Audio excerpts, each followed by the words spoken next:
حضور غوث العظم کی شان اللہ نے ولیوں میں وہ رکھی جو شان اللہ نے نبیوں میں ان کے نانا جان کو دی تھی، وہ شان اللہ نے ولیوں میں غوث العظم دستگیر کو عطا فرمائی۔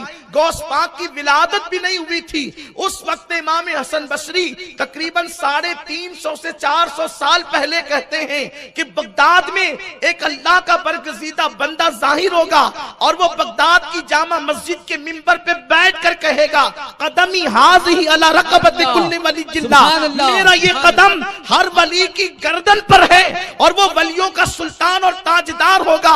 امت محمدیہ میں اللہ نے کسی ولی کو وہ شان عطا نہیں فرمائی جو شان اللہ عبد القادر جیلانی کو عطا فرمائے گا۔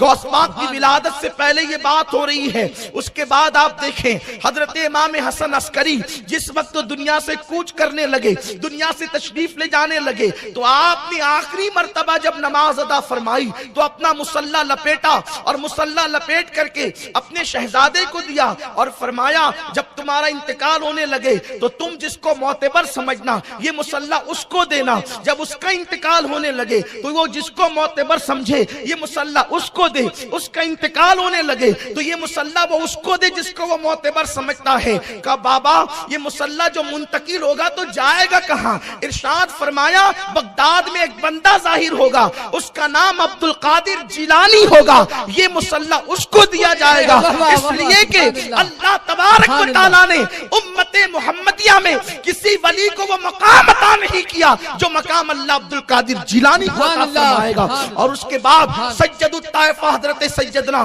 جنید بغدادی رضی اللہ تعالیٰ عنہ بغداد کی مسجد کے منبر پہ بیٹھ کے کہتے ہیں آج ہماری ولایت کے ڈنکے ہیں، لیکن اسی زمین پر ایک ایسا جوان ظاہر ہوگا کہ جو کہے گا میرا قدم ہر ولی کی گردن پر، تو سارے ولی اس کے آگے اپنی گردن کو جھکا دیں گے۔ سرکار غوث العظم دستگیر رضی اللہ تعالیٰ پیران پیر کی شان یہ ہے کہ آپ کی آمد سے پہلے ہی غلغلہ ہو رہا ہے کہ سید الاولیاء آنے والا ہے، سید الاولیاء آنے والا ہے، ولیوں کا سلطان آنے والا ہے۔ اور آپ جانتے ہیں جب میرے آقا علیہ السلام ماں کے پیٹ میں تشریف لائے تو انبیاء آ کر بشارت دیتے ہیں کہ تمہارے یہاں آمنہ تمہارے یہاں نبیوں کا سردار آنے والا ہے۔ جب غوث پاک ماں کے شکم میں آئے تو امام الانبیاء خود تشریف لائے، فرمایا امت الجبار تو ولیوں کے سلطان کی ماں بننے والی ہے۔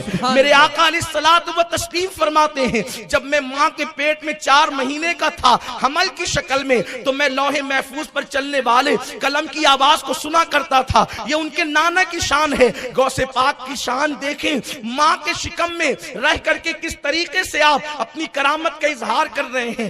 لوگ یہ کہیں کہ اس کا ثبوت کیا ہے، یقیناً میں اس پر دلیلیں پڑھ سکتا ہوں لیکن وقت میں گنجائش نہیں۔ جس کو دلیل چاہیے مجھ سے آ کے ملاقات کریں۔ حضور غوث العظم دستگیر کی سیرت میں یہ بات لکھی ہوئی ہے، ایک مرتبہ ان کی امی نماز پڑھ رہی ہے اور آپ نے نماز میں کچھ جلدی کر دی، یعنی معمول سے ہٹ کر کے نماز تھوڑا سا تیز پڑھنا شروع کیا تو اندر سے آواز آئی امی اللہ کی عبادت ذرا اطمینان سے کریں۔ آپ کی امی جان کہتی ہے اب تک مجھے کوئی امی کہنے والا نہیں تھا، میں نے دائیں بائیں دیکھا یہ امی کہہ کے لقمہ کون دیتا ہے۔